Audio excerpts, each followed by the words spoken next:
सुप्रभात बाबा लोग। सुबह सुबह सफाई अभियान चला हुआ था तो देखो हमारी हालत कैसी हो रही थी। ये पसीना हो रहा था, नहाने के बाद भी इतना पसीना, हालत ख़राब। ये देखो पूरा आज मैंने चमकाया, मतलब डेली चमकाता हूँ।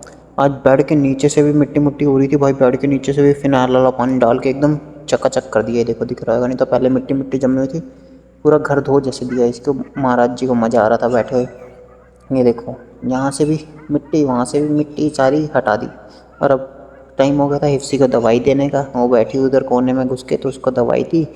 उसके बाद क्या, ये देखो किचन साफ़ की, किचन में फिर से भूरी कीड़ियाँ पता नहीं कहाँ से आ जाती है मिनट में। इतना सफाई करने के बाद भी पता नहीं चलता साड़ी कहाँ से आ जाती है। इनको बार बार यही हटाते रह जो।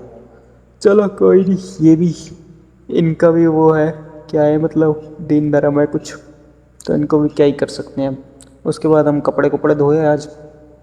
कपड़े धोते धोते फिर चटनी बन गई इधर से। ये देखो इनका वो पट्टे भी धो दिए थे, गंदे हो गए थे बड़े। तो तीन बार नहा चुका भाई आज मैं इनके चक्कर में ना। और ये देखो महाराज जी कैसे झांक रहे हैं बाहर कि बेटा क्या कर रहा है। मैंने कहा बेटा कुछ नहीं कर रहा। और आज एक और कल हो गई थी, मैंने मंजी उधर से ना फोल्डिंग पड़ी होती है, तो फोल्डिंग उठाई हुई थी। ये दिखाता हूँ, ये देखो फोल्डिंग वहाँ बिछी होती है, उठाई हुई थी। हिप्सी के नीचे दब के ले घुस के बैठी थी, वो फिसल के नीचे गिर गई, हिप्सी के ऊपर दब गई नीचे। इससे इतनी भारी तो नहीं थी फिर भी, लेकिन हल्का सा पैर में लगी थी उसके चोट, फिर ठीक हो गई थी। और फिर शाम को हमने किया वर्कआउट, आज भी जल्दी कर लिया था। शोल्डर का वर्कआउट था, देख रहे हो पंप। और वो पसीने देख लो। इधर ये महाराज जी बैठे हुए, उधर ये घूम रही है। ये देखो ये महाराज जी तो मेरे पास ही आगे बैठ गए थे जब मैं वर्कआउट कर रहा था। फिर भूख भाग कर लगी तो खाने का इंतजाम करने लगे। आटा गूंदा और सब्जी भी बनानी थी। महाराज जी देखो ये तो यहीं बैठ रहा था पानी गेर के बाल्टी में से। तो आटा गूंद लिया। गूंदने के बाद फिर हमने कार्यक्रम स्टार्ट किया सब्जी का। ये देखो किचन में घुसते ही क्या हालत ख़राब हो गई भाई, पागल हो जाते हैं। फिर हमने कहा चलो सब्जी बनाते हैं। इतने आलू प्याज काटने बैठ गया मैं। और ये महाराज जी पास बैठे सोच रहे टमाटर काट रहा है। ये प्याज कुछ काटे और जब तक मैंने तेल गरम करते करते रोटियां पड़ी थी दोपहर की वो तल ली। बहुत एक चीज़ बताता हूँ आपको, ट्रिक देखो। मैंने फ्रीजर में ना बोतलें लगाई हुई थी, ऐसे पत्थर जम गई थी, सारी भरी पड़ी थी। ओ तेरी सॉरी, ये गिर गया। तो हमने क्या किया जी, बोतलें निकाल के ना, कैंपर में ठंडा पानी नहीं था तो कैंपर में देखो हमने ये 3 बोतलें ऐसे डाल दी। और ये देखो ये पूरी जमी पड़ी थी बर्फ़ की, और ऐसे हो गई।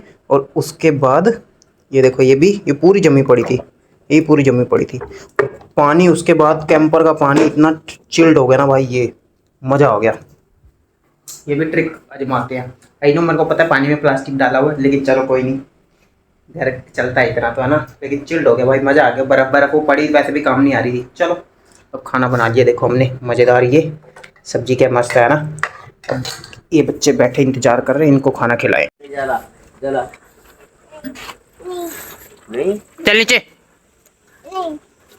क्या चलाओ, ओ जाओ मेरी गुड़िया, जाओ जाओ ले जाओ। नहीं तो इसको ना ऐसे काम करना, पीछे बाइक खड़ी, इसको चूहे के पास कटवा देना है ना। बाऊ पास कटवा दे तेरे को। चलो चलो बाऊ पकड़ के। मोहिनी के साथ खेलने के बाद इनको आगे हम घुमाने, हो भी जिद करने लगी थी। वो ऑटो वाले भैया जा रहे, ऑटो में बैठ गई, कह रही मेरे को झूठे दो, बाद में जाना पहले। ऐसे हरकतें करने लग जाती है वो भी। चलो कोई नहीं। इधर देखो सामने आ रहा था सिम्बा और कालू। कालू के कान में यार, इसका एक कान कटा हुआ था बेचारे का, और अभी पता नहीं दोबारा से जख्म हो गया, कान लटक गया। दवाई दुई का देखना पड़ेगा इसके, कल देखेंगे। तो क्या इतने में सिम्बा और गप्पू के साथ खेलने लग गए। चलो बाय बाय, जय श्री राम, जय माता दी।